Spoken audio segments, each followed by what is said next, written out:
അങ്ങനെ നാളെയാണ് നമ്മളെ ബേസിക് സയൻസിന്റെ എക്സാം. പേടിക്കൊന്നും വേണ്ട. നമ്മൾ ഇന്ന് രാത്രി എടുക്കുന്ന ലൈവിലുള്ള കാര്യങ്ങളും ഇന്ന് നമ്മൾ എടുത്ത അല്ലെങ്കിൽ തൊട്ട് മുമ്പുള്ള ദിവസം നമ്മൾ ലൈവിൽ പറഞ്ഞ കാര്യങ്ങളും ഈ വീഡിയോസിലൊക്കെ പറയുന്ന കാര്യങ്ങളും പഠിക്കുകയാണെങ്കിൽ എൻ്റെ മക്കൾക്ക് നല്ല കോൺഫിഡൻസ് കിട്ടും. സോ സമാധാനത്തിൽ, സന്തോഷത്തിൽ, ഒരു പ്രതീക്ഷയോടെ, ടെൻഷൻ ഇല്ലാണ്ട് എൻ്റെ മക്കൾ ഈ വീഡിയോ കാണും. ഞാൻ ഇന്ന് എന്താ ചെയ്യുക, ഈ വീഡിയോയിൽ നിങ്ങൾക്ക് എല്ലാ പാഠത്തിലെയും പ്രധാനപ്പെട്ട ചില ചോദ്യങ്ങൾ ഞാൻ തിരഞ്ഞെടുത്തിട്ടുണ്ട്. അത് ഞാൻ പഠിപ്പിച്ചുതരാം. നല്ല സന്തോഷത്തോടെ നോക്കണേ. ഇപ്പൊ തന്നെ നമ്മളെ വീഡിയോ ഒന്ന് ലൈക്ക് അടിക്കുക. So guys, let's start. എടാ, ഒന്നാമത്തെ ചോദ്യം, what is the difference between lightning conductor and lightning arrester? മിന്നൽ രക്ഷാ ചാലകവും മിന്നൽ അല്ലെങ്കിൽ ലൈറ്റ്നിങ് അറസ്റ്ററും തമ്മിലുള്ള വ്യത്യാസം എന്താണ്? എടാ, ഈ ലൈറ്റ്നിങ് കണ്ടക്ടർ എന്ന് പറഞ്ഞാൽ എന്താ അറിയോ? മിന്നൽ രക്ഷാ ചാലകം എന്ന് പറഞ്ഞാൽ എന്താ അറിയോ? ഒരു ബിൽഡിങ്ങിനെ മൊത്തം ഈ ഇടിമിന്നലിൽ നിന്ന് രക്ഷപ്പെടുത്തുന്ന ഉപകരണമാണ് ലൈറ്റ്നിങ് കണ്ടക്ടർ, മിന്നൽ രക്ഷാചാലകം. എന്നാൽ അതാണ് നമ്മൾ സംഭവം. ഇപ്പൊ ഒരു ബിൽഡിങ്ങിനെ മൊത്തം രക്ഷിക്കുന്ന ആളാണ് ആര്? Lightning conductor. എന്നാൽ ഇലക്ട്രിക് സിസ്റ്റം ഉണ്ടായിരിക്കും. ഇപ്പൊ KSEB അല്ലെങ്കിൽ നമുക്ക് KSEB നമുക്ക് കറണ്ട് തരുന്ന ടീംസ് ആണ് അല്ലെ. അങ്ങനെ KSEB ഉപയോഗിക്കുന്ന ഇലക്ട്രിക് സിസ്റ്റം അവരുടെ വൈദ്യുത സംവിധാനത്തിനെ മൊത്തം സംരക്ഷിക്കുന്ന, അതിനെ വൈദ്യുതിയിൽ നിന്നും അല്ലെങ്കിൽ ഇലക്ട്രിക് ഷോക്കിൽ നിന്നും അല്ലെങ്കിൽ ഇടിമിന്നലിൽ നിന്ന് രക്ഷിക്കുന്ന സംവിധാനമാണ് lightning arrester. So lightning conductor അല്ലെങ്കിൽ മിന്നൽ രക്ഷാ ചാലകം എന്ന് പറഞ്ഞാൽ ബിൽഡിങ്ങിനെയാണ്. എന്നാൽ ലൈറ്റ്നിങ് അറസ്റ്റർ എന്ന് പറഞ്ഞാൽ എന്താടാ? അത് ഒരു ലൈറ്റ്നിങ് അല്ലെങ്കിൽ ഇലക്ട്രിക് സിസ്റ്റത്തിനെയാണ്, വൈദ്യുത സംവിധാനത്തെയാണ് സംരക്ഷിക്കുക. പിന്നെ നമുക്ക് ചോദിക്കും, what is the difference between odometer and speedometer? എന്താണ് ഓഡോമീറ്ററും സ്പീഡോമീറ്ററും തമ്മിലുള്ള വ്യത്യാസം? മാഷേ, ഓഡോമീറ്റർ എന്ന് പറഞ്ഞാൽ വണ്ടി ഓടിയ ദൂരം. ഇതിലുണ്ട്. ഓഡോമീറ്റർ എന്ന് പറഞ്ഞാൽ വണ്ടി ഓടിയ ദൂരം കണക്കാക്കാനുള്ളതാ. സോ ഗൈസ്, ഓഡോമീറ്റർ എന്ന് പറഞ്ഞാൽ ഡിസ്റ്റൻസ് അളക്കുന്ന ഉപകരണമാണ്. ഒരു വാഹനം ഓടിയ ദൂരം അളക്കുന്ന ഉപകരണമാണ് ഓഡോമീറ്റർ. എന്നാൽ എന്താ സ്പീഡോമീറ്റർ എന്ന് പറഞ്ഞാൽ? സ്പീഡോമീറ്റർ എന്ന് പറഞ്ഞാൽ ആ വാഹനം എത്ര വേഗതയിലാണ് പോയിക്കൊണ്ടിരിക്കുന്നത് എന്ന് കാണിച്ചിരുന്ന ഉപകരണമാണ് സ്പീഡോമീറ്റർ. ഓർക്കണം, ഓഡോമീറ്ററിൽ അളക്കുന്നത് മീറ്ററിലല്ല, കിലോമീറ്ററിലാണ്. എന്നാൽ സ്പീഡ് ഇവിടെ അളക്കുന്നത് കിലോമീറ്റർ പെർ ഹവർ ആണ്. ഈ രണ്ട് പോയിന്റ് മനസ്സിലാക്കുക. സോ ഓഡോമീറ്റർ ഒരു വണ്ടി ഓടിയ ദൂരം, ഡിസ്റ്റൻസ് അളക്കുന്ന ഉപകരണമാണ്. സ്പീഡോമീറ്റർ ഒരു വണ്ടി എത്ര ദൂരത്തെ അല്ലെങ്കിൽ എത്ര സ്പീഡിലാണോ വേഗതയിലാണോ പോകുന്നത് അത് കണ്ടെത്തി തരാനുള്ള ഉപകരണമാണ് നമ്മളെ സ്പീഡോമീറ്റർ. അതും കൂടി എൻ്റെ മക്കളൊന്ന് പഠിക്കുക. പിന്നെ നമ്മളേക്കും ഈ ഉപകരണത്തിന്റെ പേരെന്താണ്? അന്തരീക്ഷ മർദ്ദം, അറ്റ്മോസ്ഫിയറിക് പ്രഷർ അളക്കുന്ന ഉപകരണമാണ് ഏത്? അറ്റ്മോസ്ഫിയറിക് പ്രഷർ അളക്കുന്ന ഉപകരണമാണ് നമ്മളെ ബാരോമീറ്റർ. ഈ ബാരോമീറ്റർ ആണ് അന്തരീക്ഷ മർദ്ദം അളക്കുക. അന്തരീക്ഷ മർദ്ദത്തിന്റെ യൂണിറ്റ് ആണ് ബാർ. ഏതാടാ? ബാർ. സോ ഇതും കൂടി അവിടെ നിന്ന് മനസ്സിലാക്കി വെച്ചാൽ ആ ഭാഗം നമ്മൾ അങ്ങോട്ട് സെറ്റ് ആക്കും. ഇനി ഈ പാഠത്തിലെ വേറെ ലെവലിൽ ചോദ്യം ചോദിക്കാൻ പോകണേ. എന്റെ മക്കളോട് ചോദിക്കും, which is more comfortable and why? ഇതിലേതാണ് നമുക്ക് ഏറ്റവും സുഖം? അതായത് എന്താ സാറേ, ഒരാളെ വലിച്ചു കൊണ്ടുപോകുന്നുണ്ട്, ഒരാളെ ഉരുട്ടി കൊണ്ടുപോകുന്നുണ്ട്. ഉരുട്ടാനാണോ സുഖം? വലിച്ച് നിരങ്ങി നീക്കാനാണോ സുഖം? സ്ലൈഡിങ് ആണോ സുഖം? അല്ലെങ്കിൽ റോളിംഗ് ആണോ സുഖം? എൻ്റെ മക്കൾ മനസ്സിലാക്കേണ്ട കാര്യം എന്താ? സാറേ, ഇവിടെ നോക്ക്, ഒരാൾ സ്ലൈഡ് ചെയ്യുന്ന സമയത്ത് ഇത്രയും സ്ഥലം തമ്മിൽ കോണ്ടാക്ട് ഉണ്ട്. സോ ഏരിയ കൂടുതലാണ്. അപ്പൊ എൻ്റെ മക്കൾ മനസ്സിലാക്കുക, ഘർഷണ ബലം കൂടുതലായിരിക്കും. ഫ്രിക്ഷൻ കൂടുതലായിരിക്കും. സാറേ, ഉരുട്ടുമ്പോഴുള്ള പ്രത്യേകത എന്താ? ഉരുട്ടുമ്പോൾ കുറച്ച് ആൾക്കാർ മാത്രമേ ടച്ച് ചെയ്യുള്ളൂ. സോ ഫ്രിക്ഷണൽ ഫോഴ്സ്, ഘർഷണ ബലം കുറവായിരിക്കും. മനസ്സിലാക്കേണ്ട പോയിന്റ് എന്താടാ? ഉരുട്ടുമ്പം ഘർഷണ ബലം കുറവാണ്. Rolling friction is less than sliding friction. നിരങ്ങുന്നതിനേക്കാൾ ഘർഷണ ബലം കുറവാണ്, ഫ്രിക്ഷൻ കുറവാണ് ഉരുട്ടുന്നതിന്. സോ ഉരുട്ടാനാണ് ഏറ്റവും സുഖം. റോളിംഗ് ഫ്രിക്ഷൻ ആണ് ഏറ്റവും സുഖം, അല്ല റോൾ ചെയ്യാനാണ് ഏറ്റവും സുഖം. അപ്പൊ ഇവിടേക്കും ഈ റോളിംഗ് ഫ്രിക്ഷൻ വളരെ കുറവായത് നമ്മൾ ലൈഫിൽ എവിടെയെങ്കിലും ഉപയോഗിക്കുന്നുണ്ടോന്ന്? ഉണ്ട്. നമ്മൾ ലൈഫിൽ ഉപയോഗിക്കുന്ന ഒന്നാമത്തെ സംവിധാനമാണ് മരത്തടികളൊക്കെ നമ്മൾ ഇതേമാതിരി എന്ത് ചെയ്യും? ഉരുട്ടിട്ടാ കൊണ്ടുപോവുക. ഓക്കെ അല്ലേ? ലോഗിങ് അല്ലെങ്കിൽ റോളിംഗ് ഓഫ് ലോഗ്സ് എന്നാ പറയാം. വുഡ്, നമ്മൾ മരങ്ങൾ ഇതേമാതിരി എന്ത് ചെയ്യും? റോൾ ചെയ്ത് കൊണ്ടുപോകും. സാർ, അടുത്തെന്താ? നമ്മളെ കിണറിലുള്ള പുള്ളിയില്ലടാ, കപ്പി നമ്മളിങ്ങനെ വെള്ളം മുക്കുന്ന സാധനം. സോ ഈ പുള്ളി, ഈ കപ്പി, ഈ റോളിംഗ് ഫ്രിക്ഷൻ അല്ലെങ്കിൽ ഉരുളൽ ഘർഷണം കുറവാണ്, ഉരുട്ടാൻ സുഖമാണ് എന്ന തത്വത്തിന്റെ അടിസ്ഥാനത്തിൽ പ്രവർത്തിക്കുന്ന ഒരു സംവിധാനമാണ്.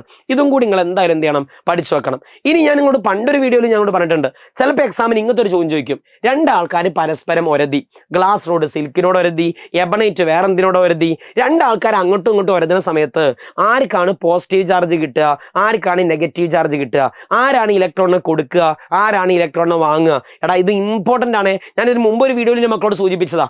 പോസിറ്റീവ് ചാർജ് തരുന്ന ആൾക്കാർ ഞാൻ പറഞ്ഞുതരാം, കൊടുക്കുന്ന ആൾക്കാർ ഞാൻ പറഞ്ഞുതരാം. അതിൽ ഒന്നാമത്താണ് ഗ്ലാസ് റോഡ് നല്ല ചെക്കനാടാവും കൊടുക്കും.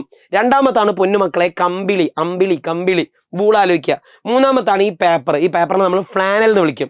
ഈ മൂന്ന് ആൾക്കാരെ നിങ്ങൾ എപ്പം കണ്ടാലും, ഗ്ലാസ് റോഡ്, കമ്പിളി, ഫ്ലാനൽ, ഈ മൂന്ന് ആൾക്കാരെ കണ്ടാൽ മക്കൾ മനസ്സിലാക്കുക ഇവർ നല്ല ആൾക്കാരാണ്. എങ്ങനെയെങ്കിലും ആലോചിക്കുക. ഞാൻ കഴിഞ്ഞ വീഡിയോയിൽ പറഞ്ഞ നിങ്ങൾക്ക് ഓർമ്മ ഉണ്ടെന്ന് പറഞ്ഞാൽ ഒരു ക്ലാസ്സിൽ അമ്പിളി എന്ന് പറഞ്ഞ കുട്ടി ഉണ്ടായിനി. അമ്പിളി എന്ന് പറഞ്ഞ കുട്ടി പരീക്ഷ പേപ്പർ എഴുതിയെന്നോ എന്തെങ്കിലും ആലോചിക്കുക. പരീക്ഷ പേപ്പറിൽ അമ്പിളി ഗ്ലാസ്സിൽ നിന്ന് എഴുതിയെന്നോ എന്തെങ്കിലും ആലോചിക്കുക, ഈ ആൾക്കാരൊക്കെ നല്ല ആൾക്കാരാണ്. ഈ ആൾക്കാർ എപ്പോഴും പോസിറ്റീവ് ആയിരിക്കും, ഇവരെപ്പോഴും ഇലക്ട്രോൺ കൊടുക്കുന്ന ആൾക്കാരായിരിക്കും, ഇവർക്ക് എപ്പോഴും പോസിറ്റീവ് ചാർജാണ് കിട്ടുക. എന്നാൽ നെഗറ്റീവ് ഉണ്ട്, നമ്മൾ വാങ്ങുന്ന ആൾക്കാർ. നെഗറ്റീവ് ചാർജുള്ള ഒരാളാണ് എബണൈറ്റ്. ബലൂൺ വാങ്ങി എന്ന് ആലോചിക്കുക, സാറേ സിൽക്കിന്റെ ഡ്രസ്സ് വാങ്ങി എന്ന് ആലോചിക്കുക, ബലൂൺ വാങ്ങി. സോ വാങ്ങുന്ന ഒരാളാണ് നെഗറ്റീവ്, വാങ്ങുന്ന ആളാണ് നെഗറ്റീവ്. സോ ബലൂൺ നെഗറ്റീവ് ആണ്. സിൽക്കിന്റെ ഡ്രസ്സ് വാങ്ങി, സിൽക്ക് സാരി വാങ്ങി. സോ സിൽക്ക് എന്ന് പറഞ്ഞാൽ വാങ്ങുന്ന ആളാണ്, നെഗറ്റീവ് ആണ്. എബണൈറ്റ് നമ്മൾ ഇവിടെ ഒന്നും കാണാത്ത ഒരാളാ, പുതിയ ഒരാളാ, നമ്മൾ ഗ്ലാസ്സാണ് കണ്ടത്. സോ ഗ്ലാസ് അല്ലാതെ എബണൈറ്റ് വരികയാണെങ്കിൽ നെഗറ്റീവ് ആണെന്ന് മനസ്സിലാക്കുക. ഇനി നമുക്ക് ഈ ചേർന്ന് നോക്കല്ലേ, ഇതിന് ആരാ കൊടുക്കുക ആരാ വാങ്ങുകയെന്ന് ഒന്ന് നോക്കണം. ഗ്ലാസ് റോഡും സിൽക്കും, ആരാ നല്ല കുട്ടി? സാറേ ഗ്ലാസ് റോഡ് നല്ല കുട്ടിയാ. സോ ഗ്ലാസ് റോഡ് കൊടുക്കും. സിൽക്ക് എന്താ ചെയ്യുക? സിൽക്കിന്റെ ഡ്രസ്സ് വാങ്ങി, സിൽക്ക് വാങ്ങും. സോ ഗ്ലാസ് റോഡിന് പോസിറ്റീവ്, സിൽക്ക് നെഗറ്റീവ്. സാറേ എബണൈറ്റും കമ്പിളിയും, അമ്പിളിക്കുട്ടി നല്ല കുട്ടിയാണ്. സോ അമ്പിളിക്കുട്ടി കൊടുക്കും, പോസിറ്റീവ് ആണ്. എബണൈറ്റ് വാങ്ങും, നെഗറ്റീവ് ആണ്. റബ്ബറും കമ്പിളിയും, കമ്പിളില്ലേ, സോ കമ്പിളി കൊടുക്കും, റബ്ബർ വാങ്ങും. സോ കമ്പിളി പോസിറ്റീവ് ആണ്, റബ്ബർ നെഗറ്റീവ് ആണ്. ആ പോയിന്റ് കൂടി നമ്മൾ ഓർത്ത് വെക്കുക. ചിലപ്പോൾ മക്കളോട് ഇങ്ങനത്തെ ഒരു പരീക്ഷണം ചോദിക്കേ, 2 ബലൂൺ ഉണ്ടായിരുന്നു, ഈ ബലൂണിന്റെ ഇടയിൽ ഞാനൊരു പേപ്പർ കൊണ്ട് നന്നായിട്ട് ഒരതി, അങ്ങനെയാണെങ്കിൽ എന്താണ് സംഭവിക്കുക? എൻ്റെ മക്കൾക്ക് ഓർമ്മ ഉണ്ടോ? സാറേ 2 ആൾക്കാരെ ഒരതുമ്പം, 2 ആൾക്കാരെ റബ്ബ് ചെയ്യുമ്പം അവർക്ക് ചാർജ് കിട്ടും, പൊന്നുമാശയെ ചാർജ് കിട്ടും. അപ്പൊ ആർക്കാണ് പോസിറ്റീവ് ചാർജ് കിട്ടുക? സാറേ ഇങ്ങോട്ട് നോക്ക്, ഇതാണ് നമ്മളെ പേപ്പർ, അമ്പിളിക്കുട്ടി പരീക്ഷ എഴുതിയ പേപ്പറാണിത്. സോ പേപ്പറിന് പോസിറ്റീവ് ചാർജ് കിട്ടും. സാറേ ബലൂൺ വാങ്ങിയത് കൊണ്ട് തന്നെ ബലൂണിന് നെഗറ്റീവ് ചാർജ് കിട്ടും. എൻ്റെ മക്കൾ പറ, അപ്പൊ എന്താ സംഭവിക്കുക? ഒരേ മാരത്തെ ചാർജ് ആണെങ്കിൽ, അപ്പൊ ഞാൻ ഈ പേപ്പർ എടുത്ത് നീരിക്കുക, പേപ്പർ എടുത്താൽ എന്താ സംഭവിക്കുക? ഈ പേപ്പർ ഞാൻ എടുക്കുന്ന സമയത്ത് ഇതിന് 2 ആൾക്കും നെഗറ്റീവ് ചാർജ് കിട്ടുക. ബലൂൺ വാങ്ങിയ ആളല്ലേ, അപ്പൊ ഇതിനും നെഗറ്റീവ് ആണ്, ഇതിനും നെഗറ്റീവ് ആണ്. 2 നെഗറ്റീവ് ചാർജ് ആണെങ്കിൽ എന്താ സംഭവിക്കുക? ആകർഷിക്കാണോ വികർഷിക്കാണോ? 2 നെഗറ്റീവ് ചാർജ് കണ്ടാൽ അവർ പരസ്പരം വികർഷിക്കും, അത് പരസ്പരം വിട്ടു നിൽക്കും. സോ ഗൈസ്, ആ 2 ബലൂണും വിട്ടു നിൽക്കും. അത് വളരെ വളരെ ഇമ്പോർട്ടൻ്റ് ആയൊരു കാര്യമാണ്. ഈ പാഠത്തിൽ അതേമാതിരി ഇമ്പോർട്ടൻ്റ് ആണ് എർത്തിങ്. ഒരാളെ എർത്ത് ചെയ്യാന്ന് പറഞ്ഞാൽ എന്താ, നിങ്ങൾക്ക് ഒരാളുടെ ചാർജ് നിർവീര്യമാക്കുക, ചാർജ് ന്യൂട്രലൈസ് ചെയ്യുക, ചാർജ് എടുത്ത് ഒഴിവാക്കുന്നതിനാണ് നമ്മൾ എർത്തിങ് എന്ന് പറയുക. എപ്പോഴും മനസ്സിലാക്കുക, ഒരു ചാളെ എർത്ത് ചെയ്യുകയാണെങ്കിൽ അതിന്റെ സിമ്പൽ എന്താണ് നമ്മൾ കൊടുക്കുക? ദാ ഈ സിമ്പലാണ് നമ്മൾ എർത്തിങ്ങിന് കൊടുക്കുക. ഇതാണ് എർത്തിങ്ങിന്റെ സിമ്പൽ. അപ്പൊ നിങ്ങൾ മനസ്സിലാക്കണം, പോസിറ്റീവ് ചാർജിൽ ഒരാളെ എർത്ത് ചെയ്താൽ പോസിറ്റീവ് ചാർജ് പോവും, നെഗറ്റീവ് ചാർജിൽ ഒരാളെ എർത്ത് ചെയ്താൽ നെഗറ്റീവ് ചാർജ് പോവും. ഇനി എങ്ങനെ പോവാന്നറിയോ? നിങ്ങൾ ആരെ എർത്ത് ചെയ്യുകയാണെന്നുണ്ടെങ്കിലും ഇലക്ട്രോൺ അങ്ങോട്ട് വരും. ഭൂമിന്റെ ഉള്ളടുത്ത് ഇഷ്ടം പോലെ ഇലക്ട്രോൺ ഉണ്ട്. ഭൂമി ഇലക്ട്രോണിന്റെ കൊട്ടെ, ഭൂമി ഇലക്ട്രോണിന്റെ ബാങ്ക്, ഭൂമിയിൽ ഇഷ്ടം പോലെ ഇലക്ട്രോൺ ഉണ്ട്. സോ ഒരാൾ നമ്മൾ എർത്ത് ചെയ്യുകയാണെന്നുണ്ടെങ്കിൽ ഇലക്ട്രോൺ എന്ത് ചെയ്യുന്നതാണ്, ഞങ്ങൾക്ക് ഒന്നെങ്കിൽ ഭൂമിയിൽ നിന്ന് ഇങ്ങോട്ട് വരും, അല്ലെങ്കിൽ ഇതിൽ നിന്ന് ഇലക്ട്രോൺ അങ്ങോട്ട് പോകും. ഇനി ഞാൻ പറഞ്ഞാൽ എന്താ സംഭവിക്കാന്ന്.